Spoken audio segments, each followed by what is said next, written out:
একটা ক্লাস আগে আমরা পড়েছি বেঞ্জোইন কনডেনসেশন পড়েছি। দু একটা ক্লাস আগে এই রিয়াকশনটা পড়েছি, বেঞ্জোইন কনডেনসেশন। বেঞ্জোইন কনডেনসেশনে কি ছিল না, আমাদের একটা অ্যারোমেটিক অ্যালডিহাইড ছিল ArCHO, aqueous alcoholic potassium cyanide দিয়ে ট্রিট করা হয়েছিল। কি হয়েছিল না, ডিসপ্রপোর্শন রিয়াকশন, ডোনার অ্যাকসেপ্টার, মানে এই রকম একটা জিনিস ডোনার মলিকুল হয়েছিল তৈরি OH মাইনাস এই CN। খেয়াল করে দেখ, এরকম একটা ডোনার মলিকুল তৈরি হয়েছিল, এ আরেকটা অ্যালডিহাইডে অ্যাটাক করেছিল, ফলে এটাকে আমরা বলেছিলাম that was acceptor. So it is a donor and this is a acceptor. এখন কোশ্চেন হচ্ছে, ডোনার বেসিক্যালি একটা নিউক্লিওফাইল, অ্যাকসেপ্টার বেসিক্যালি হচ্ছে কি একটা ইলেকট্রোফাইল। অ্যাকসেপ্টার বেসিক্যালি হচ্ছে একটা ইলেকট্রোফাইল। এখন এই রিয়াকশনটাকে একটু অন্যদিকে ঘুরিয়ে দেওয়া যায়। কোন দিকে ঘুরিয়ে দেওয়া যায় না, দেখ এই অ্যাকসেপ্টার মলিকুলটাকে যদি এই রকম অ্যালডিহাইড না রেখে অন্য কোনো একটা ইলেকট্রোফাইল রাখা হয়, সাম আদার টাইপ অফ ইলেকট্রোফাইল, তাহলে এক্সপেক্টেড কি না, এই মাইনাসটা ওই ই প্লাসে অ্যাটাক করবে, করলে এরকম একটা বন্ড হতে পারে, মানে উইথ দিস সি এই ইলেকট্রোফাইলের একটা বন্ড হতে পারে। এই ইলেকট্রোফাইলটার অনেক রকমই ক্লাসিফিকেশন হতে পারে। যদি it could be an alpha beta unsaturated carbonyl, মানে ইলেকট্রোফাইলটা যদি একটা আলফা বিটা আনস্যাচুরেটেড কার্বনিল হয়, আমরা জানি নিউক্লিওফাইল 1,4 অ্যাডিশন রিয়াকশন করে, which is called Michael addition, যাকে বলা হয় মাইকেল রিয়াকশন। করলে কি হবে, 1,4 অ্যাডিশন, এই আর এখানে কে আসবে, নিউক্লিওফাইল। তাহলে এই যদি পুরোপুরি স্কিমটা হয়, তাহলে আমরা এইরকমই যদি কোনো রিয়াকশনকে কনসিডার করতে পারি some sort of modified benzoin condensation, তাহলে এরকমই দাঁড়ায়। দেখ কিরকমই জিনিসটা না, আমার কাছে আছে ArCHO, আমি দিলাম aqueous alcoholic potassium cyanide KCN একের দাগে, দুয়ের দাগে অ্যাড করলাম একটা আলফা বিটা আনস্যাচুরেটেড কার্বনিল। আবারও বলছি, ArCHO aqueous alcoholic potassium cyanide একের দাগে, দুয়ের দাগে দিলাম একটা আলফা বিটা আনস্যাচুরেটেড কার্বনিল। তাহলে কি হবে না, প্রথমে আমরা নরমাল রিয়াকশনটা জানি যে this will be converted to this type of donor molecule which is nothing but a nucleophile. এই নিউক্লিওফাইলটা কি করবে, এই আলফা বিটা আনস্যাচুরেটেড কার্বনিলের 1,4 অ্যাডিশন করবে, 1,4 addition which is called Michael reaction. তাহলে 1,4 হলে আমরা জানি কি হবে, এটা এই গেল এই, তাহলে এই ArC, এটা OH, এটা CN, এখানে কি হবে, এইটা কি আছে CH2 CH ডবল বন্ড, এই CH3O মাইনাস, এই O মাইনাসটি কি করবে, এই প্রোটনটাকে নিয়ে নেবে, তাহলে একই রকমই ArCO মাইনাস, এটা CN, এই CH2 CH double bond CH3OH। Next কি হবে, এটা এই কিটো এনল টটোমারাইজেন, আর এটা এই অ্যাটাক করে সিএনটা বেরিয়ে যাবে লাইক বেঞ্জোইন কনডেনসেশন। তাহলে কি হলো, ArCO CH2 CH2 COCH3। দেখ এই পার্টটা ArCH অক্সিডাইজড হয়েছে, সে অ্যাটাক করেছে আলফা বিটা আনস্যাচুরেটেডে, একটা 1,4 অ্যাডিশন রিয়াকশন হয়েছে। এই ধরনের যে বিক্রিয়া, মানে some sort of modified benzoin condensation, এটাকে বলা হয় Stetter reaction. Stetter reaction, STETTER, Stetter reaction. এখানে প্রথম যে কথাটা আমরা বলবো, এই সায়ানাইডের বদলে ইনস্টিড অফ সায়ানাইড আরেকটা কম্পাউন্ড এই সায়ানাইডের মতো রোল প্লে করতে পারে, that is called thiazolium ion. Thiazolium ion, এই থায়াজোলিয়াম মানে অ্যাজো মানে হচ্ছে নাইট্রোজেন, থায়া মানে হচ্ছে সালফার, একটা 5 মেম্বার হেটারোসাইকেল যাতে সালফার আর নাইট্রোজেন আছে। তার স্ট্রাকচারটা কেমন না এইরকমই, এই N, এই S, এইটা এটা R, N প্লাস এইখানটাতে minus. So this molecule act like cyanide, মানে এই দেখ C মাইনাস N প্লাস, মানে এটা C ট্রিপল বন্ড এন্ডের মতো খানিকটা। তাহলে এই থায়াজোলিয়াম আয়ন এটাকে দিয়ে দুটো কাজই হয়। থায়াজোলিয়াম আয়ন দিয়ে আমরা বেনজোইন কনডেনসেশনও করতে পারি, থায়াজোলিয়াম আয়ন দিয়ে আমরা স্টিটার রিঅ্যাকশনও করতে পারি। এই ব্যাপারটা যেন মাথায় থাকে। তাহলে পটাশিয়াম সায়ানাইড দিয়েও বেনজোইন কনডেনসেশন করতে পারি, পটাশিয়াম সায়ানাইড দিয়ে স্টিটার রিঅ্যাকশন করতে পারি। ঠিক একই রকমই এই থায়াজোলিয়াম আয়ন দিয়ে আমরা বেনজোইন কনডেনসেশন করতে পারি, অ্যাজ ওয়েল এজ আমরা স্টিটার রিঅ্যাকশনও করতে পারি। এখন প্রশ্ন হচ্ছে এই আলফা বিটা আনস্যাচুরেটেড এই যে কার্বনিল, এটা একটা এক্সাম্পল আমরা দেখালাম, এটা আলফা বিটা আনস্যাচুরেটেড কার্বনিল না হয়ে varieties of alpha beta unsaturated কিটোনের ডিফারেন্ট টাইপ অফ মলিকুল হতে পারে। কি হতে পারে না, আলফা বিটা আনস্যাচুরেটেড সায়ানাইড হতে পারে, আলফা বিটা আনস্যাচুরেটেড এস্টার হতে পারে, বা আলফা বিটা আনস্যাচুরেটেড কিটোন হতে পারে।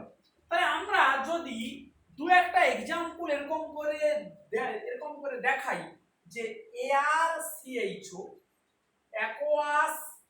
অ্যাকোয়াস অ্যালকোহলিক পটাশিয়াম সায়ানাইড একের দাগে, দুয়ের দাগে হচ্ছে এই Cl alpha beta unsaturated cyanide, তাহলে কি পাবো ফাইনালি ArCO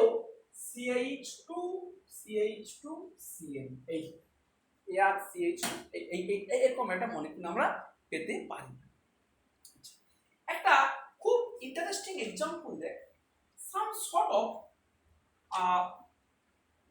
কি বলবো, সাম sort of intramolecular স্টিটার reaction. Intramolecular কিরকম, যে ধর এইরকমই একটা কম্পাউন্ড আছে, এই R, এইটা CHO, এই O, CH2 CH double bond CH CO2 E2, এরকম একটা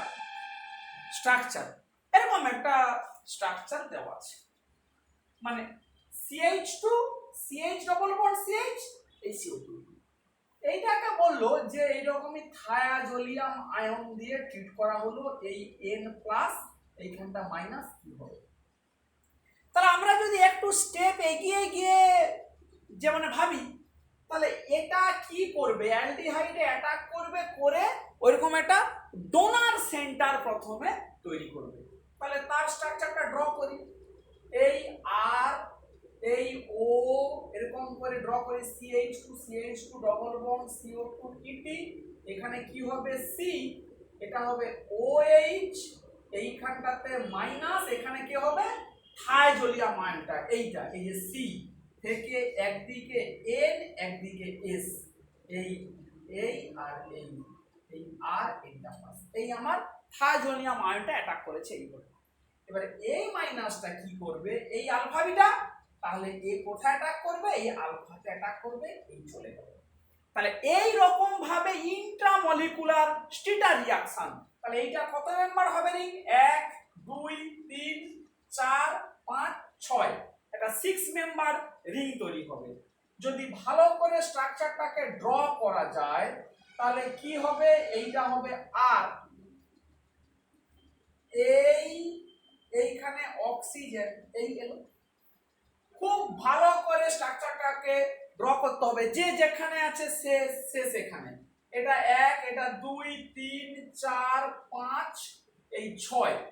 6 থেকে কে বেরোবে? CH2 CO2 একবারে করে দিলাম। এখানে কে থাকবে? এখানে সমস্ত বেরিয়ে গেলে কি থাকবে? এই C ডবল বন্ডেড O। এই রকমই একটা স্ট্রাকচার তৈরি হবে।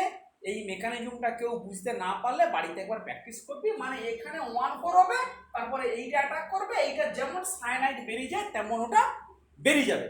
So this reaction is called basically a Stetter reaction. তোরা তাহলে এই প্রবলেমগুলো একটু বাড়িতে দেখবি, খুব সহজ সহজ প্রবলেম। কি প্রবলেম না বললো, PaCHO একের দাগে অ্যাকোয়াস অ্যালকোহলিক পটাশিয়াম সায়ানাইড, দুয়ের দাগে সাইক্লোহেক্সিনোন কি হবে? সাইক্লোহেক্সিনোন কি হবে? এটা একটা। দুয়ে দেওয়া থাকলো এরকম একটা প্রবলেম, ফেনান্থ্রিন O3DMS কি হবে? অ্যাকোয়াস অ্যালকোহলিক পটাশিয়াম সায়ানাইড কি হবে? এইখানে একটা মিথাইল দেওয়া থাকবে। এই তাহলে এইরকম একটা ফেনান্থ্রিন O3DMS কি হবে? অ্যাকোয়াস অ্যালকোহলিক পটাশিয়াম সায়ানাইড কি হবে? এই দুটো প্রবলেম একটু নিজেরা করবে। সো এই পার্টটা মোটামুটি ওই কিছু ছোটখাটো রিঅ্যাকশন সিলেবাসে আছে, আমরা যেটা মোটামুটি কভার করিয়ে দিলাম। এরপরে আমরা যে পার্টটাতে ঢুকবো সেই পার্টটা হচ্ছে অ্যাক্টিভ মিথিলিন কম্পাউন্ডস এবং তার alkylation reaction. Active methylene compound এবং তার অ্যালকাইলেশন রিঅ্যাকশন। এখন অ্যাক্টিভ মিথিলিন কম্পাউন্ড বলতে কে? আমরা প্রচুর বার পড়েছি এই CO2ET এর নাম হচ্ছে গিয়ে ডেন। CO2ET COCH3 এর নাম হচ্ছে ইথাইল অ্যাসিটোঅ্যাসিটেট। আর কি পড়েছি? COCH3 COC এর নাম কি? ACS acetyl acetone. তাহলে এই ধরনের তিনটে মলিকুলকে নিয়ে আমরা ম্যাক্সিমাম সময়ে ডিল করেছি, which is known as active methylene compound. Active কেন না, নরমাল মিথিলিন গ্রুপের তুলনায় এই মিথিলিন গ্রুপগুলোতে যে দুটো হাইড্রোজেন আছে ওদের অ্যাসিডিটি অনেকটাই বেশি বা পিকে ভ্যালু কম। তার কি কারণ?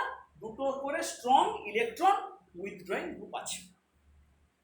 তো এখন প্রশ্ন হচ্ছে যে এই মলিকুলগুলোকে খুব সহজেই অ্যালকাইলেশন করা যায়। ভালো করে টার্মটা একটু শুন, অ্যালকাইলেশন তার মানে কি? যদি এরকম করে লিখি জেড হচ্ছে গিয়ে কি না ইলেকট্রন উইথড্রয়িং গ্রুপ জেড। এখানে যদি বেস দেওয়া হয় মানে সোডিয়াম ইথোক্সাইডের মতো, তাহলে কি হবে? জেড এখানে একটা মাইনাস তৈরি হবে। This minus will be highly stabilized by these both Z, মানে দুপাশে দুটো যে আমাদের ইলেকট্রন উইথড্রয়িং গ্রুপ আছে সে ওইটা দ্বারা স্টেবিলিটি পাবে। তাহলে এবারে এর উপরে যদি আমি অ্যালকিল হ্যালাইড দেই RX, তাহলে কি হবে না এই মাইনাসটা আরে অ্যাটাক করবে, এক্সট্রা বেরিয়ে যাবে। This reaction is basically a SN2 reaction। তাহলে কে ঢুকবে? আর এই জেড। এইটা হচ্ছে একটা কমন রিঅ্যাকশনের সিনারিও। তাহলে প্রথমেই দেখ, যেই বললাম এই রিঅ্যাকশনটা একটা SN2 রিঅ্যাকশন, তাহলে আমরা বলতে পারি আর এর নেচার এই গ্রুপটা যা খুশি তা হতে পারে না। আরে এই অ্যালকিল গ্রুপটা এমন হবে যার উপরে SN2 রিঅ্যাকশন পসিবল, মানে কেমিস্ট্রির ভাষায় আমরা বলবো এই অ্যালকিল হ্যালাইড এ SN2 সাসেপ্টেবল, মানে এর উপরে SN2 হতে পারে। তাহলে আর এর নেচার কি? আর হতে পারে মিথাইল, আর হতে পারে প্রাইমারি অ্যালকিল, আর হতে পারে সেকেন্ডারি অ্যালকিল। তাহলে আর হতে পারে মিথাইল, প্রাইমারি অ্যালকিল, কখনো কখনো 2 ডিগ্রি অ্যালকিলও হতে পারে, বা কি হতে পারে 8টা বেঞ্জাইলিক, বা কি হতে পারে অ্যালাইলিক, মানে যাদের উপরে SN2 রিঅ্যাকশনটা খুব ভালো হয়। কিন্তু 8টা টারশিয়ারি অ্যালকিল হতে পারে না, কারণ ওর উপরে SN2 রিঅ্যাকশন হয় না। এটা 1 নম্বর বক্তব্য। আচ্ছা, এবারে আমরা যদি একটা রিয়েল সিনারিওতে যাই, একটা ছোট্ট জিনিস যদি আমরা একটু প্রথম থেকে বুঝে রেখে দিই, কি সেটা দাঁড়াবে না, সেটা যে জিনিসটা দাঁড়াবে, ধর আমরা ডেমের কথাই বলি, CO2PT, CO2PT, ডেমের কথাই বলি। ডেমকে সোডিয়াম ইথোক্সাইড দেওয়া হলো, কি হবে CH minus C double bond OET, C double bond OE। ইচ্ছে করে লিখলাম, এরকম করে ভেঙে লিখলাম। This anion will get stabilized by this star like this, যে কোনো একদিকে CO মাইনাস এটা OET, C ডবল বন্ড, এই হলো। তাহলে এই দুটো কি স্ট্রাকচার না রেজোনেটিং স্ট্রাকচার, একে অপরের রেজোনেটিং স্ট্রাকচার। এবারে প্রশ্ন হচ্ছে, আমরা এটার উপরে যেই একটা অ্যালকিল হ্যালাইড দিয়ে SN2 রিঅ্যাকশনের কথা চিন্তা করছি, দুটো পসিবিলিটি। কি পসিবিলিটি না C মাইনাসটা অ্যাটাক করতে পারে, X বেরিয়ে যেতে পারে। তাহলে আমরা কি পাবো আর CH CO2ET, CO2ET। আরেকটা কি পসিবিলিটি না অক্সিজেনটা মাইনাস, সেও তো অ্যাটাক করতে পারে, X বেরিয়ে যেতে পারে। তাহলে ও অ্যাটাক করলে কি হবে CH double bond COR OET, CO2ET। দুটো পসিবিলিটি, ঠিক কি না? তাহলে এই মলিকুলটাকে আমরা বলতে পারি অ্যাম্বিড্যান্ট নিউক্লিওফাইল। আমাদের সেই কনসেপ্ট আমরা যেটা সেকেন্ড সেমিস্টারে পড়েছি, অ্যাম্বিড্যান্ট নিউক্লিওফাইল, একই মলিকুলের মধ্যে মাল্টিপল নিউক্লিওফিলিক সেন্টার আছে। তাহলে কোনটা হবে সেইটা ডিপেন্ড করছে হার্ড সফট অ্যাসিড বেস প্রিন্সিপলের উপরে। অ্যালকিল হ্যালাইডটা যদি সিম্পলি RCl বা RBr গোত্রের কোনো কম্পাউন্ড হয়, মানে যেখানে আর সেন্টারটা কিনা সফট সেন্টার, তখন সফট সেন্টার কার্বন অ্যাটাক করবে, so we will get a C alkylated product, যেটা আমাদের ডিজায়ার প্রোডাক্ট, আমাদের এটাই চাই। কিন্তু আরএক্সটা যদি খুব আয়নিক হয়, মানে ROTS ROMS এই ধরনের কম্পাউন্ড যদি হয়, তাহলে কিন্তু একটু সমস্যা আছে। তখন কিন্তু এরা এত ভালো লিভিং গ্রুপ যে আর এর উপরে অনেক বেশি পজিটিভ চার্জ তৈরি হবে, আরটা হার্ড সেন্টারের দিকে যাওয়ার চেষ্টা করবে, ফলে more hard nucleophile oxygen attack করবে, we can get O alkylated product, oxygen alkylated product, O alkylation product আমরা পেতে পারি। তাহলে আমাদের খুব সিম্পল কথা কি, এবং এটাও একটা বক্তব্য, সোডিয়াম ইথোক্সাইড যেই আমরা দেবো, তাহলে এটা কি হবে ONA, O plus O minus Na plus. সোডিয়ামের থেকে যদি বড় মেটাল আয়ন দেওয়া হয়, মানে সিজিয়াম এই ধরনের যদি আরো অনেক বড় দেওয়া হয়, তখন ওর সঙ্গে ওদের বন্ডিংটা আরো দুর্বল হয়, ফলে ও অ্যালকাইলেশনের চান্সটা বেশি হয়। মানে ছোট ক্যাটায়নের জন্য সি অ্যালকাইলেশন হবে, বড় ক্যাটায়নের জন্য ও অ্যালকাইলেশন হবে। এইটা একটা থিওরিটিক্যাল নলেজ, এটা জেনে রাখ। আমরা এর মধ্যে আর ঢুকবো না। আমরা সব সময় কোন জায়গার উপর এমফাসাইজ করব, we always emphasize on the C alkylation product. তাহলে আমরা এমন কন্ডিশন মেনটেন করলাম যে ওই দিকে রিঅ্যাকশনটা যাবে না, আমাদের রিঅ্যাকশনটা আসবে কোথায় না সি অ্যালকাইলেশনে হবে। তাহলে এরকমই একটা মলিকুল আমরা পেয়ে যেতে পারি, যে এরকমই ডেমকে আমরা অ্যাক্টিভ মিথিলিন পজিশনে আমরা অ্যালকাইলেট করতে পারি। মজার ব্যাপারটা দেখ, যে অ্যালকাইলেশন করে ফেললাম ডেম মলিকুলটাকে, এটাকে যদি অ্যালকালি দিয়ে হাইড্রোলাইসিস করি তাহলে দুটো এস্টার মলিকুল কি হবে, হাইড্রোলাইজ হবে CO2 CO2 এবারে যেই অ্যাসিড ট্রিটমেন্ট করব অ্যাসিড ওয়াটার, এই দুটোই কি হবে, কার্বক্সিলিক অ্যাসিড, ভেঙে লিখলাম ইচ্ছে করে C ডবল বন্ড OH। আগের ক্লাসে যা আমরা পড়িয়েছি চিন্তা কর, এই দুটো কার্বক্সিলিক অ্যাসিড একে অপরের সাপেক্ষে মাঝখানে একটা সি দিয়ে সেপারেট করা আছে, আমরা কি বলতে পারি এই কার্বক্সিলিক অ্যাসিডের সাপেক্ষে এটা আলফা এটা beta, so it's like a beta কিটো অ্যাসিড।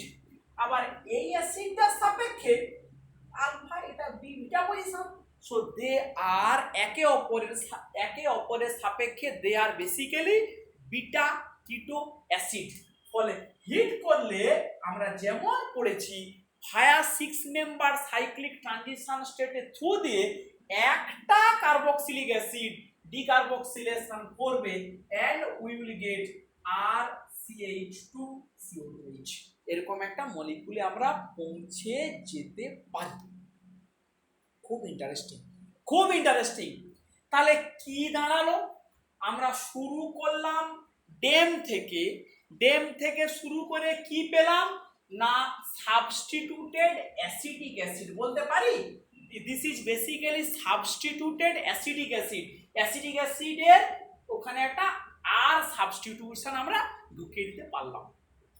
তাহলে টোটাল এই জিনিসটাকে আমরা যদি একটু অন্যরকম ভাবে চিন্তা করি, আমরা এই পুরো যে সিনথেটিক পাথওয়েটাকে পড়লাম, এই পাথওয়ে থেকে আমরা একটা জিনিস কি বলতে পারি যে এই মলিকুলটা আমরা ফাইনালি পেয়েছি, এই মলিকুলটার মধ্যে এই পার্টটা এই যে CH2CO2H এই পার্টটা আসছে কোত্থেকে না ডেম থেকে আসছে। This part will obtain from DEM. এই কথা একটু ভালো করে চিন্তা করবি। তার মানে আমরা এই কথাটা এখন অতটা বুঝতে পারবি না, তবু একটু মুখস্থর মতো করে বুঝে রাখ।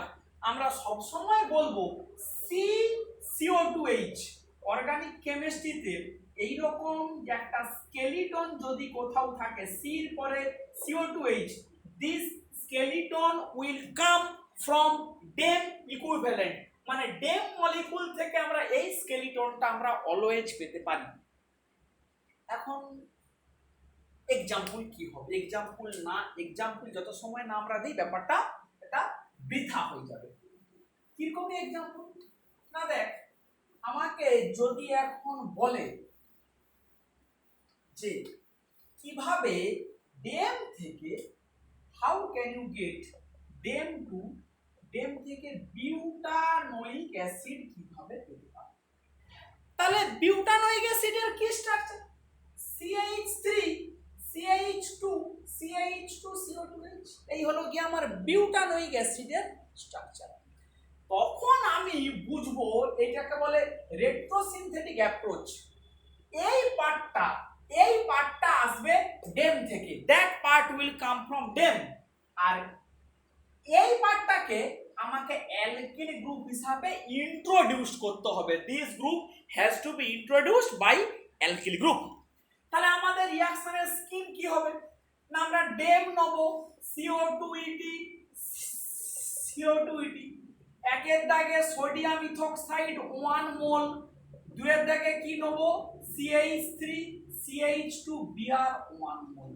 এই তাহলে কি হবে, এখানে মাইনাস হবে, অ্যাটাক করবে Br বেরিয়ে যাবে, CH3 CH2 CH এই CO2ET এই আমার ডেমের কি হয়ে গেল না অ্যালকাইলেশন হয়ে গেল। এবার মজাটা দেখ, OH মাইনাস হিট, দুয়ের দাগে কি দেবো H3O প্লাস, কি হবে CH3 CH2 CH CO2H CO2H acid হয়ে গেল। হিট দাও কি হবে, যে কোনো একটা অ্যাসিড ডিকার্বক্সিলেট করবে, তাহলে কি পাওয়া যাবে CH3 CH2 CH2 এই এই গেল গিয়ে খুব মজার এবং ইন্টারেস্টিং ফেনোমেনা। আচ্ছা বেশ, 2 নম্বর একটা एग्जांपल আসে। এইভাবে দেখ ডিএন কেমিস্ট্রিতে যে এইভাবে অ্যালকাইলেশন যেমন করা যায়, এইটাকে আমরা বলছি মনো অ্যালকাইলেশন। ঠিক একই রকম ভাবে দেখ ডাই অ্যালকাইলেশন করা যায়। কিভাবে না, এই যদি আমি ডেম নেই CO2 CO2 একের দাগে সোডিয়াম ইথক্সাইড 1 মোল, দুইয়ের দাগে অ্যালকিল হ্যালাইড 1 মোল, আমরা বুঝে গেছি কি পাবো আর CH CO2 CO2। এবারে দেখ স্টিল এই অ্যাক্টিভ মিথিলিন পজিশনে আরো একটা হাইড্রোজেন থেকে গেছে, আমরা কি করতে পারি আবার সেকেন্ড স্টেপে যদি আবার 1 মোল সোডিয়াম ইথক্সাইড দেই কি হবে, ওটাকে খেয়ে নেবে C- CO2 CO2।